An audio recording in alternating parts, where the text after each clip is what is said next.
বিচার চাইবেন কার কাছে? বিচারকরাই তো ধর্ষক। বিচার চাইবেন কোন নেতার কাছে? সমাজের পরিচালকরাই তো ধর্ষক।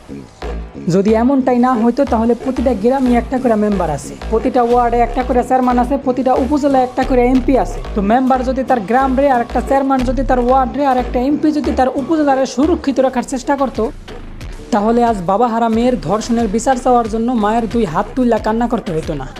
অথচ ওই নেতাগুলার মেয়েরা সুরক্ষিতা, আর গ্রামের কোনায় পড়ে থাকা অবহেলিত নারী, বাসের মধ্যে অসহায় নারী, স্টুডিওর মধ্যে অসহায় বাচ্চা, আর ঘরের কোনার মধ্যে অসহায় হাফেজা নারী দিনের পর দিন হইয়া যাইতেছে ধর্ষিতা।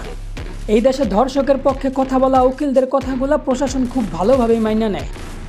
অথচ অসহায় মেয়েগুলার ধর্ষণের বিচার চাওয়ার জন্য বাবা মা কিন্তু প্রশাসনের কাছেই ছুটতে যায়। হায় রে কপাল পোড়া বাংলাদেশ, নিজেদের দোষেই নিজেদের দেশটারে আমরা করতাছি শেষ। তাই বলি, ধর্ষকের বিচার চাওয়ার জন্য এখন আর প্রশাসনের কাছে না, নিজের ঘরের মধ্যে যান, একটা লম্বা ধারালো তলোয়ার নিয়ে দরজার সামনে বইসা যান। এই দেশের মানুষ যদি ধর্ষণ করার অপরাধে ধর্ষকের ঘাড় থেকে কল্লা আলাদা করে ফালায়, তারপরে দেখবো এই দেশে ধর্ষণ করে কোন শালা।